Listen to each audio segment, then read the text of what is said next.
Dopodiché bloccheremo il video per ragioni di tempo. Cristian Nicata, che poi mi fa una domanda. Solo no, ragazzi, durante lei, che non conosco.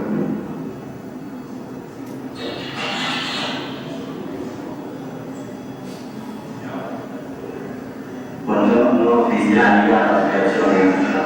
La domanda che volevo porre io nasce anche da alcune interrogazioni che ultimamente sono state presentate al Parlamento europeo sulla natura giuridica della proprietà dell'euro. Come abbiamo detto prima, la Banca Centrale Europea non può prestare denaro agli Stati a tasso agevolato e fondamentalmente quindi non svolge il ruolo delle banche centrali, cioè quindi di essere il prestatore ultimo per gli Stati. Quello che chiedo a lei, quindi se risulta giusto e sensato, che la Banca Centrale Europea scambi euro e ceda al 2% alle banche commerciali che a loro volta decidono appunto se acquistare titoli di debito a tassi che vanno dal 4 al 7%. Quello che mi sembra giusto che un tale sistema sia in vigore e che non sia una delle più grandi truffe perpetrate negli ultimi secoli da parte delle consorterie bancarie e finanziarie a danno dei cittadini. Grazie. Attenzione alla risposta di Schulz.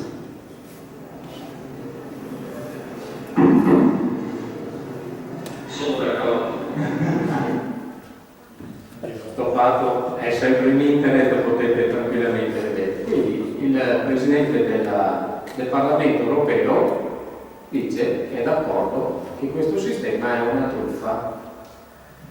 Ma è Presidente del Parlamento europeo, conosce sicuramente tutti gli altri commissari che fanno parte della Commissione europea, perché non si discute mai di questa cosa, l'ha detto lui, non l'ho detto io, non l'ho nemmeno insinuato che fosse una truffa, l'ha detto lui, l'ha affermato, sono d'accordo. Forse anche qui abbiamo come cittadini, non solo oltre la crisi, ma come cittadini proprio appartenenti ai vari popoli europei, forse in questo caso dovremmo cominciare a chiedere ai nostri politici di riferimento, soprattutto politici europei, che cosa sta succedendo in Europa, che cosa sta facendo la Banca Centrale Europea e perché sta facendo questo, qual è il vantaggio per la collettività non solo italiana, ma per la collettività europea intesa come gruppo di appartenenza. Abbiamo visto prima che i fondi della Banca Centrale Europea non vanno all'economia reale, lo dice il Credit Suisse, non lo dice per Merkel, lo dice il Credit Suisse, l'abbiamo visto, e vengono utilizzati per acquistare titoli del debito pubblico. Ma allora, se questo acquisto di debito pubblico serve per finanziare in modo indiretto gli Stati, forse questo sistema è anche un sistema di controllo diretto, questa volta dei governi, attraverso magari lo spread. Che cos'è lo spread? Lo sapete? È la differenza di apprezzamento fra le due economie di riferimento. Per noi l'economia di riferimento è quella tedesca. Questo viene definito dagli economisti, o da chi si interessa di finanza, l'Everest. Vedete che attraverso lo spread, siamo nel gennaio 2008, c'è la crisi del governo Prodi, andiamo su verso l'Everest, arriviamo il 9 novembre 2011, crisi del governo Berlusconi, viene sostituito da Monti perché lo spread era a 552 punti, troppo alto, non è possibile, non è accettabile, bisogna fare dei sacrifici. Arriva il professor Monti, il quale con Salva Italia e Cresci Italia ci dice di fare determinate cose promettendoci la luce in fondo al tunnel. Stiamo per arrivare alla svolta, quindi è finita la crisi, siamo dall'altra parte. Benissimo, andiamo avanti, aprile 2013, ultimo giorno del governo Monti, dopodiché arriverà il governo Letta e vedete che in questo caso lo spread è in diminuzione. Allora, l'euro, da quanto posso modestamente capire io, non è più una moneta, è uno strumento di controllo dei popoli attraverso lo spread, e lo spread viene quotato tutti i giorni in borsa. I idea mia personale che condivido con voi, potete accettarla oppure no. Andiamo pure avanti.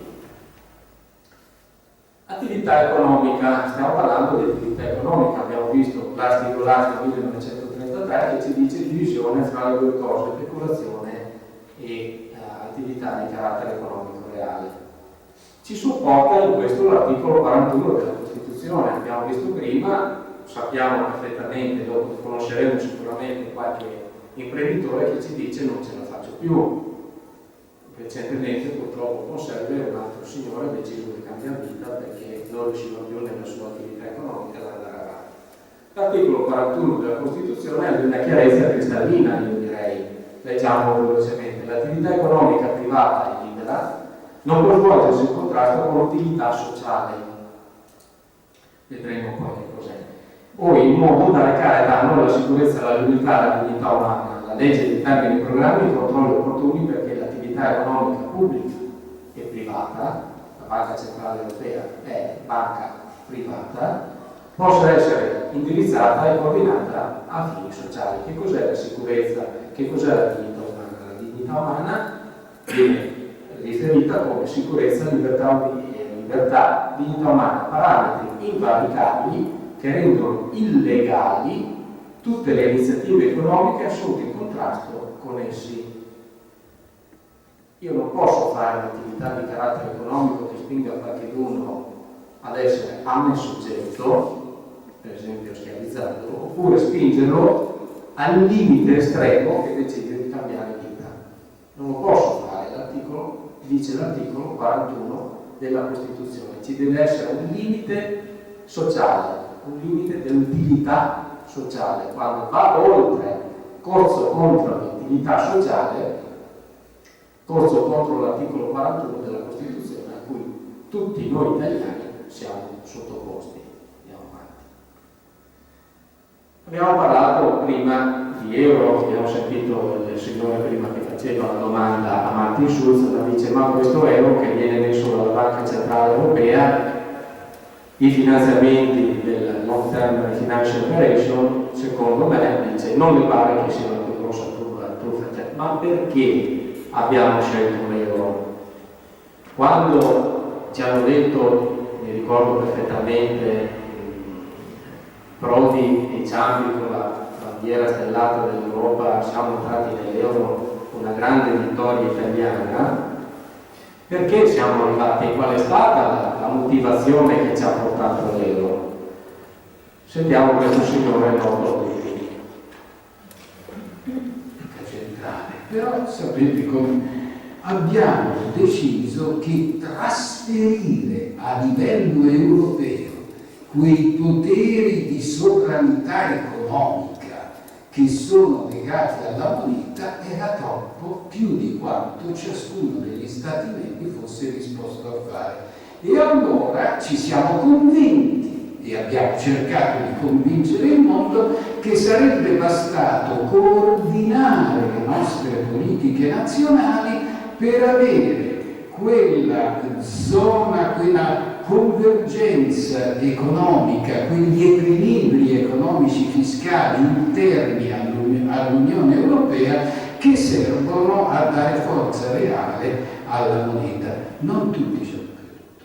Molti economisti, specie americani, ci hanno detto: allora guardate che non ci riuscirete, non vi funzionerà. Se vi succede qualche problema che magari investe uno solo dei vostri paesi, non avrete gli strumenti centrali che per esempio noi negli Stati Uniti abbiamo, che può intervenire il governo centrale, riequilibrare con la finanza nazionale le difficoltà delle finanze locali. La vostra banca centrale, se non è la banca centrale di uno Stato, non può assolvere alla stessa funzione a cui assolve la banca centrale di uno Stato, che quando lo Stato lo decide diventa il pagatore senza limiti di ultima istanza. In realtà noi non abbiamo voluto credere a questi argomenti, abbiamo avuto fiducia nella nostra capacità di autocoordinarci e abbiamo addirittura stabilito dei vincoli nei nostri trattati che impedissero addirittura di aiutare chi era in difficoltà. E abbiamo previsto che l'Unione Europea non assuma la responsabilità degli impegni degli Stati, che la banca centrale non possa comprare direttamente i titoli pubblici dei singoli Stati, che non ci possano essere facilitazioni creditizio-finanziarie per i singoli Stati. Insomma, moneta unica dell'Eurozona, ma ciascuno deve essere in grado di provvedere a se stesso. Era davvero difficile che funzionasse e ne abbiamo visto tutti i problemi. Bene, io ho scritto rosso su Games, chi ci ha guadagnato? Ma perché lo avete fatto? Se avete avuto l'input che non avrebbe funzionato, perché siete andati avanti lo stesso? E soprattutto, quando Forti e Ciampi 1936,27 lire per un euro, per poter comprare un euro, come è stato calcolato questo cambio? È stato un cambio favorevole, è stato un cambio alla pari, o è stato un cambio che magari ha prodotto dei problemi alle esportazioni italiane e all'economia italiana nel complesso? Vediamo, 31 dicembre 1998 i cambi vengono definiti irrevocabili. Il cambio lira-marco era di 989,999. Il cambio invece con cambio marco-euro era di 1,955,83. Vedete una semplice moltiplica, 989 a breve moltiplicato 1,95 e arriviamo a 1936,27. Una semplice moltiplica che noi impariamo seconda o terza elementare, non più di là. Vediamo la parte per voi destra della tabella. Abbiamo visto prima lo spread viene quotato tutti i giorni in borsa, sappiamo che è differenziale di affidabilità fra le due economie, fra la tedesca e italiana, e viene quantificato sull'andamento dei BTP decennali e dei Bund decennali. Io ho preso un dato del 2,75% l'anno, dato che un BTP è decennale, significa il 27,5% l'anno. Significherebbe, se avessimo ancora la lira, che in 10 anni si svaluterebbe del 27,50%. Non lo dice Pernechele, lo dice la borsa quotidianamente. Proviamo a fare un semplicissimo calcolo, una moltiplica e un'addizione. 989 per 0,275, arriviamo a 272,24,762,5. Quindi dovremo aggiungere ai 989,999 questa differenza rispetto all'economia tedesca, perché la nostra è considerata l'economia più povera. Vedremo se è così. 989 più i 272,24,97 arriviamo alla bellezza di 1262,24,87. Ma là ci avevano detto 1936,27. Dopo vari e svariati anni avremo una lira, se l'avessimo, a 1263. Le nostre esportazioni, con aver fissato il cambio lira-euro a 1936,27, hanno ricevuto una batosta, passatemi il termine, non è molto economico, ma tanto per capirci, hanno ricevuto un blocco praticamente totale, perché nel 989,99 era stato definito ed è tuttora in corso. Quindi possiamo arguire, idea mia personale, potete non condividerla, che in questo caso la Germania ha fatto un dumping valutario, ha sottovalutato la propria moneta e ha sopravvalutato l'allora lira italiana. Abbiamo visto prima lo spread a 525, Berlusconi deve cadere perché è troppo alto, facciamo un altro calcolino. Per arrivare a 1936,27 quanto dovrebbe essere lo spread? Lo spread dovrebbe essere a 9,55%. in 10 anni 946. Abbiamo visto che 525 la Germania. Qualcuno ha detto no, non va più bene, ma noi potremmo arrivare tranquillamente per essere al cambio del 1936,27 fissato all'ora fino a 9,55. E abbiamo ancora della strada, ne abbiamo. Quindi dumping valutario, vediamo, può darsi che non sia così, può darsi che sia solo una mia fantasia, andiamo pure avanti per favore. Vediamo che cosa è successo in termini di scansione temporale. Vediamo, partiamo dal 1993, le due linee rosse la blu è la Germania, la rossa è la produzione industriale in Italia. Prima dell'euro erano, non complichiamoci la vita, più o meno allo stesso livello, quella italiana precedentemente era superiore rispetto a quella tedesca. Arriviamo al 2001 ingresso dell'euro e le due cose, le due linee, le due economie, le due esportazioni, le due produzioni industriali cominciano a divergere e divergono sempre di più. Questo grafico che si è preparato per me, che per colpirci, per colpire la nostra fantasia. No signore, non mi permetterei mai di fare una cosa di questo genere. Questo grafico è stato definito dalla Bundesbank, dai tedeschi. Andiamo pure avanti. Ma è successo così solo per l'Italia, per me che ci sta prendendo per il naso. Allora andiamo a vedere anche le altre economie. Guardiamo per esempio l'economia di Spagna, Francia, Germania e Italia. Eccolo lì. Questo è sono dati dell'OCSE, dell'Organismo per la Sicurezza Economica, per l'Organismo per la Sicurezza e l'Economia in Europa. Vedete lì, a livello dell'euro, questa è di derivazione francese, non è mio, non ho preparato, è di derivazione francese, arriva dall'Istitut des Libertés di Parigi. Andate in internet, lo troverete.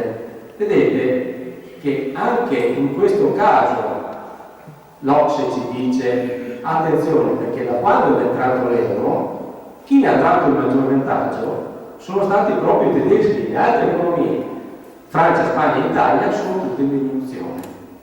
Allora, io direi, a questo punto, lo dice la banca, la Bundesbank, lo dice l'OCSE, il dumping valutario c'è stato, ma i nostri politici, super tecnocrati, non si erano accorti delle moltiplica della sola moltiplica e dell'addizione che abbiamo visto poc'anzi. Perché non ci hanno informato? Perché pur avendo avuto le avvisaglie da parte degli economisti degli Stati Uniti sono entrati nell'euro? Perché Ciampi e Prodi sbandieravano una vittoria italiana? Perché non hanno fatto una semplice moltiplica e una semplice addizione? Perché dal 2001 non si sono mai accorti di questi grafici che circolano tranquillamente in internet e sono dati ufficiali dell'OCSE? Perché non vengono mai esposti in televisione? Perché la stampa li ignora? Andiamo avanti. Curva di Phillips. Avanti pure. Sicuramente a noi conosceremo qualche disoccupato perché passi dall'euro alla curva di Phillips. Adesso arriviamo subito. Sicuramente nella nostra vita quotidiana conosceremo qualche disoccupato e quando lo incontriamo gli diciamo guarda, veramente non so cosa fare, farei tutto il possibile ma non posso aiutarti perché anch'io ho delle difficoltà e mi rendo conto che la tua prima di tutto è una difficoltà di carattere umano, la tua dignità è stata colpita fortemente perché potete togliere tutto ma il lavoro, l'Italia è una repubblica democratica fondata sul lavoro, il lavoro è un diritto. Chi era Phillips?